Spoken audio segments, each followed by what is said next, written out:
But first things first, Gerald Celente is the guy behind TrendsJournal, and he makes his living looking at what's going on and making well-reasoned predictions. And Gerald, welcome to the program.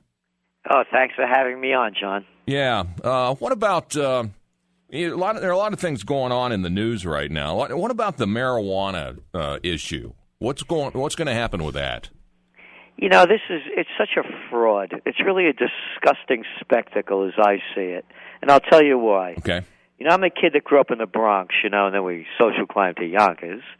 And I remember when they busted the vegetable man. In those days, the vegetable guy used to come around with his truck for running the numbers. And then they'd have these district attorneys come out. And the numbers were, people would bet on what were the last three numbers in the attendance at Aqueduct Raceway. Okay. And if you won, then, it was like a 300 to 1, 500 to 1 odds of winning. And they'd have these DAs come out. Yes, we busted them, and the people that could pay for it the least are the ones being taken advantage of the most. And we're going to, for the full, hammer of justice is going to come down. And then they got into, you got to win it, you got to be in it to win it. They called it lotto. Yep. So as soon as they could make a buck off it, it was no more playing the numbers, it was lotto and mega million and on and on. And then it no longer became gambling when they bust up a bunch of guys playing cards for money. No, it became gaming. That's right. For all us white folks, it became gaming. Mm-hmm. They kind of made it respectable.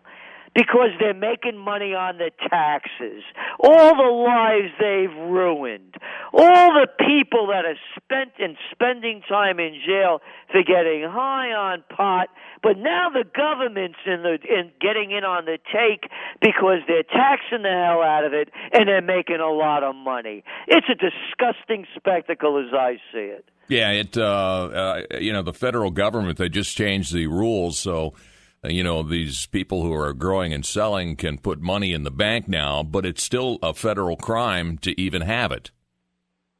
Again, it's just going to be a matter of time before the crime bosses, the government, they figure out the rules so they can keep making money on taxes. You look at the amount of money coming in, the numbers are there, coming in on taxes from Colorado. And they did the same. I was in the New York State Senate. I was the assistant to the Secretary of the New York State Senate in 1971. Okay. I remember when they passed the lotto law. And they were going to use all this money to promote education. Right. I mean, how could anybody believe politicians at this late stage of the game?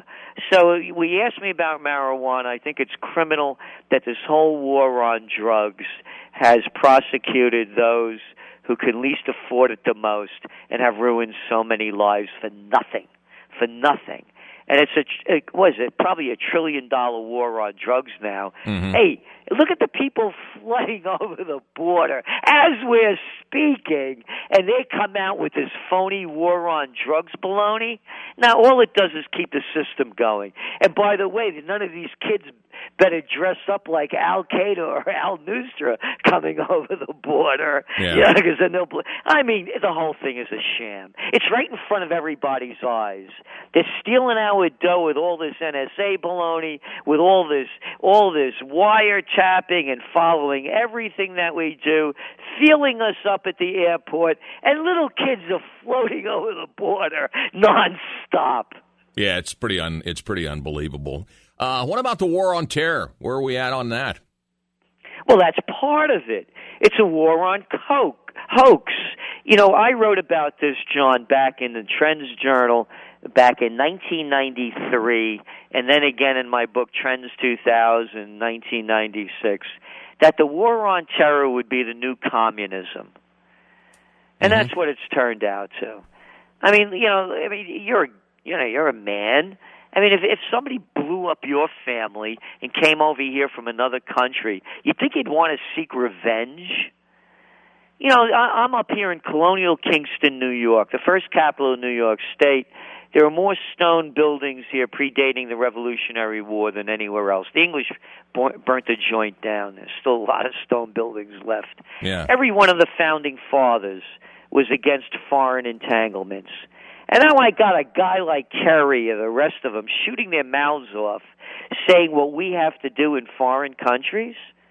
Yeah, they should have talked to Washington in his farewell address, saying we shouldn't be involved, or Franklin, or Jefferson. Now, I went to Harvard, Princeton, or Yale, and I know better than you do. So what we're doing is we keep inciting hatred against us by invading sovereign countries. Hey, remember those weapons of mass destruction and ties to Al-Qaeda that they didn't have in Iraq. And look what's going on in Afghanistan, the longest war in American history, with no end in sight. So where's terrorism going? As they used to say in the Bronx, payback's a bitch. If you're going to keep getting involved in other countries, expect blowback. When the French were raping Algeria and all that region, they were blowing up everything on the Champs-Élysées. They pulled out. You don't see manholes blowing up anymore. And then again, they're going to keep using it as the tool to keep us in fear and hysteria.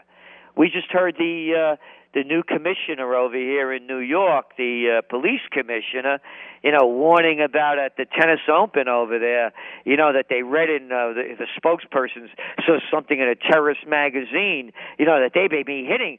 Look what they did with the Super Bowl.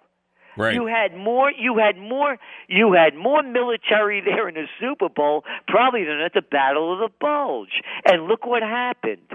Some guy got on a bus, reporter's bus in New Jersey with phony tags that he got from a music concert years ago, and he ends up breaking into the interview as they're interviewing the player of the game. Yeah. Remember that? Yeah, absolutely. Yeah, and remember how that's been blacked out of the news? Yeah. They can't stop this. So what they're doing is they're robbing us of our rights with the Freedom of Information Act, with the with the National Defense Authorization Act, NDAA, where Obama signed on New Year's Eve, the night before, when nobody's paying any attention, that allows the government to come and take anybody and accuse us of having contacts with terrorists, and you never hear from us again. They're robbing us of our Fourth Amendment rights, First Amendment rights. Oh, yeah, you could protest, but make sure you stay in that protest zone. Right. As a matter of fact, they passed the Supreme Court even didn't allow a guy to go into the protest zone outside an Army base in California because they'll protest too much. Yeah, where's the war on terrorism going? It's a raping of our rights. What I see interesting about the whole protest zone thing is it's still okay if the president's making an appearance to keep people back. Well, again, you saw what happened with the Supreme Court. Yeah. They ruled that people that were pro-Bush could get close, but people that were anti-Bush, they pushed away. But, of course, that has nothing to do with Bush. I was just talking about Obama before. It's the whole system. And the moronic, Supreme Court. The Supremes are a lot hipper than them, At least they could sing. They come out with this stupid line that if you're a protester, then you could also be violent. Well, how about, if you're going to blow somebody's brains out, you're not going to yell it out. But they're allowing the people that are pro to be closer and anti to be further away. And I'm a political atheist. I mentioned to you I began my career very early in the Senate in New York, and where I was in D.C. for many years as a government affairs specialist for the chemical industry. And one of our chief writers for the TrendsJournal is Dr. Paul Craig Roberts, the former assistant Treasury Secretary under Ronald Reagan. So we're guys that have been there, and we're political atheists.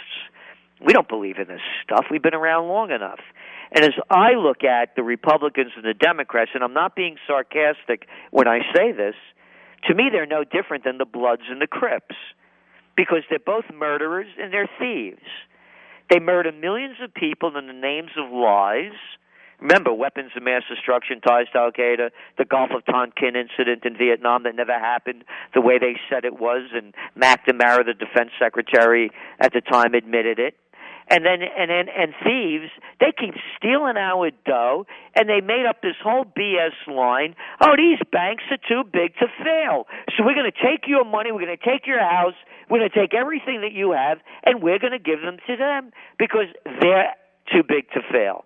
So when I say murderers and thieves, and it just keeps going on, I could go on with the thievery. We don't have enough time for a year to go through all of that, the way the government is stealing our dough and giving it to their friends.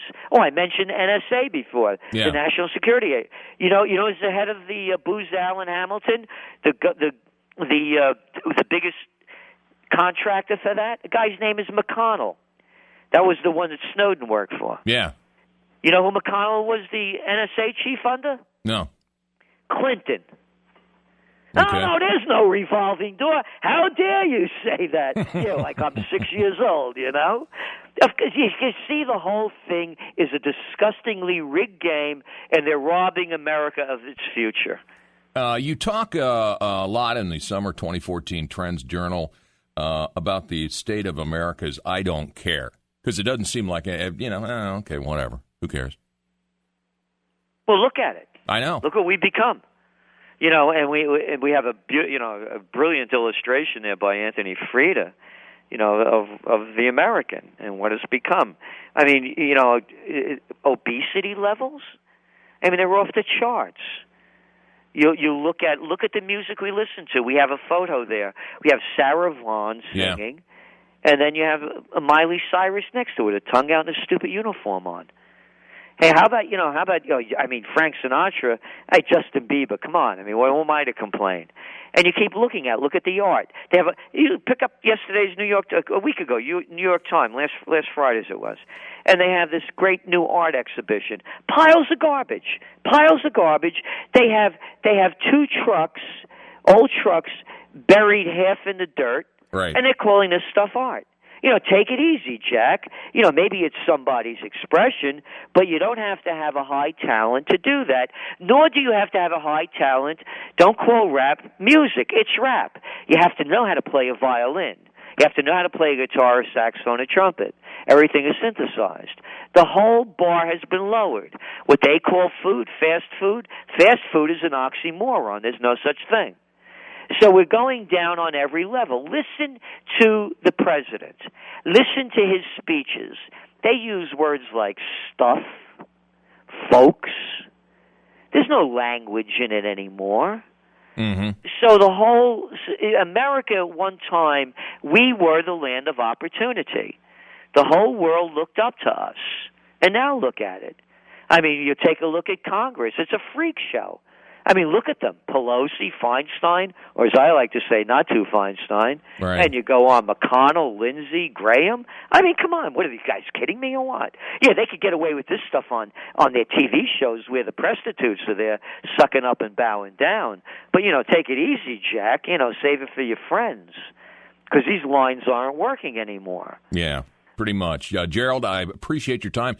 If someone wants to check out your stuff, or maybe you can get the Trends Journal right in print if they want. Oh, yeah. It's printed online. TrendsJournal.com, TrendsJournal.com, and it's history before it happens. I got you. Thank you so much, Gerald. I'll talk to you again down the road.